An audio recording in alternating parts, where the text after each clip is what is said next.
Alright everyone, it's time for another garden update. Things are generally looking really well, but there are a couple of exceptions here.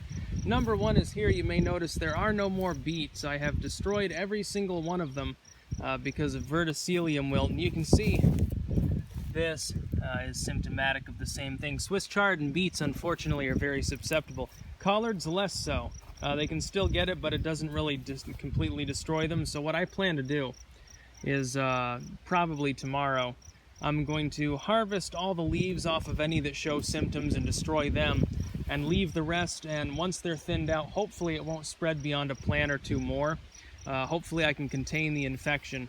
But yeah, this really destroyed those beets, so I'm really upset about that, because I like beets. Carrots, on the other hand, don't get verticillium wilt. They are completely immune, so they're looking absolutely wonderful. Yeah, you can see, this is, you know, for this point in June, that's pretty good. You can look, a little bit of root forming there. I don't know if you can see that.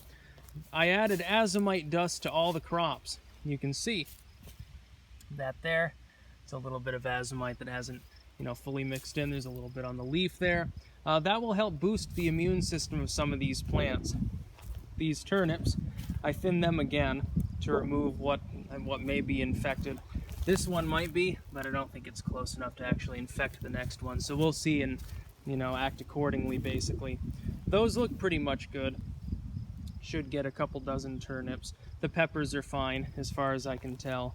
And also the zucchini is looking really well. And this one, that was earlier looking like it might keel over, actually recovered fairly well and stiffened right up. So I'm thinking just the lower leaves, you know, sort of died off, and that it'll actually survive. Those got azomite. Of course, the spaghetti squash. One of them over here died, and I had to pull it out. The others look great. Hey, look, it's fresh tea. Tea in training. Yeah, if you get some of these, you can put about 4 or 5 chamomile plants in each one. These are the little, like, what is it, 12 by 18 crates. You can get those for $3 or $4 online. You get a dozen of those, put a bunch of chamomile plants in there, you can get free tea.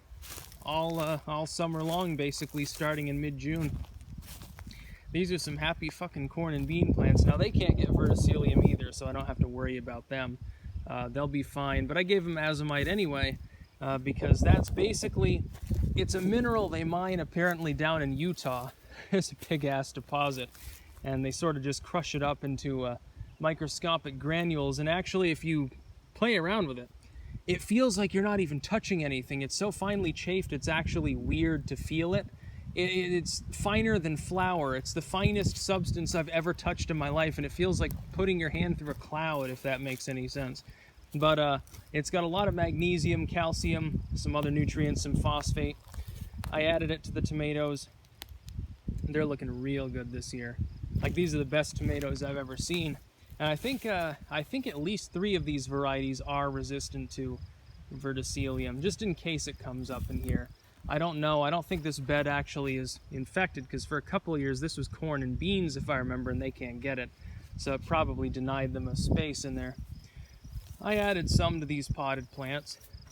Not so much important, but they look nice. You know, I like them.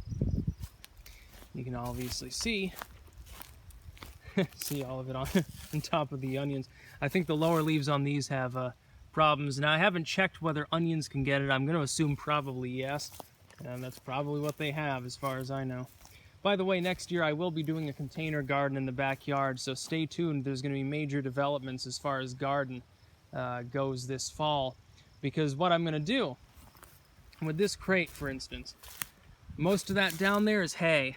About half of that layer is hay. It's not actually soil. It breaks down when it contacts the soil, because the soil on top is basically cow shit and compost, so that's high nitrogen. The hay is technically carbon rich, and so it slowly breaks down, sort of lowers over time, produces another layer of soil, and then I can always dig that all out and fucking compost it anyway. I want about 8 of these containers, just like this, only raised up a little further, probably, you know, to about here. A little more hay, another inch of substrate or so. I'll mix azomite in to begin with, just to give micronutrients. This is basically for rare earth minerals. What I intend to do is anything that can get verticillium or fusarium wilt, I'm going to put in containers in the backyard temporarily.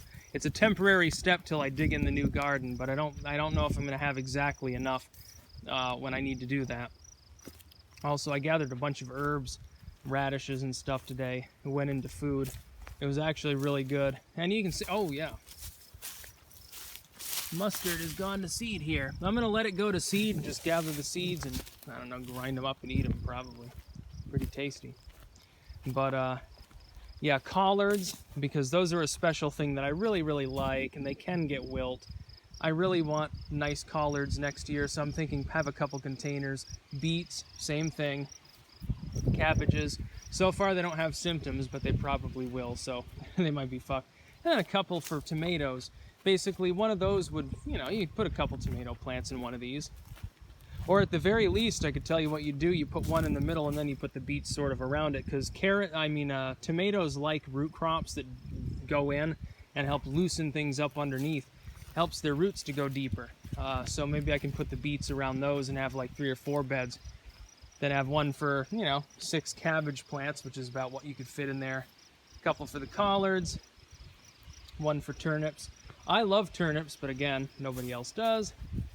So yeah, garden update. I've managed, as far as I know, I've managed to contain the infection and prevent it from spreading further. As long as it doesn't hit the tomatoes. If it does, I may have no choice but to spread fungicide all over them to try to protect them if one gets sick. But at this point, they've already been flowering. They're already going to be producing. I don't know that it's really a problem. In fact, I think there's a tomato actually beginning to grow on this one. Yeah, they're already producing tomatoes, so I don't know that it matters. Because it'll take a while. Tomatoes aren't as fully susceptible, I think, as beets and Swiss chard. Those are literally the 2 crops that are the most susceptible. I happen to put them in the one bed that probably had the fungus in it to begin with. And so they're all fucked up. Look at this. That was going to be such nice Swiss chard, and I really like Swiss chard. I'm going to have to grow it in a container. But yeah, 8 to 10 of those containers can be fit in the backyard, which is actually right now basically a cat enclosure. It's to keep the cats in. But it's got a pretty good 72 inches of fence around it. So I'm thinking, well, deer can't get in. No animals from the neighborhood can get in. Basically nothing can get in, and the cats go out there and they mark their territory. That'll scare any of the smaller herbivores away, like a groundhog, a skunk. I don't think I have anything to worry about. So what I'm planning on this next year is that this bed, this will get raised up, you know, like these ones are. This one will be fully completed. Basically, they'll all be raised up 3 bricks. And these 4 beds here are for herbs, some flowers, and for things that can't get wilt other than corn and beans. These 3 beds will entirely be mixed together along with several other applications of mulch, and it's going to be a no-till sort of corn and bean area. Now, I know there's already corn and bean here, but the thing is, if I'm adding that much to it, we're talking a good 25 pounds of azomite, we're talking probably 20-30 bags of cow shit, a couple bags of garden soil, maybe some clay dust, everything else. It shouldn't be a problem. There aren't actually that many. I mean, corn smut will attack corn, but beans it's impossible to kill them, basically. Every time I've ever had problems with beans, even if I'm planting it on the same plot year after year, it's because animals got in after it. But as long as this fence is up, as far as I know, the only thing that could come in to get at them is deer. And I haven't really seen them bothering anything. Nothing else is, you know, big enough really to get in. So it shouldn't be a problem. So I'm going to have that. And then the herbs, the chamomile. I'm going to have the asparagus. You know, I'm going to complete this bed. This actually, the Dictamnus alba, my favorite plant of all, that has never flowered in, 10 years or so? I'm going to dig that out and put it in there too. And get that out of here and near the house where the foundation can keep it warmer during the winter. Hopefully extend the season enough for it to bloom. Because I've never seen it bloom, but I mean, look at the size of it. It's had all those years to build up its roots, to build up its leaves and stems, and it's never put out a single flower. So, yeah. The flowers look really nice though. And my goodness, that basil, you wouldn't believe how good it tastes. That's about all. Peace out.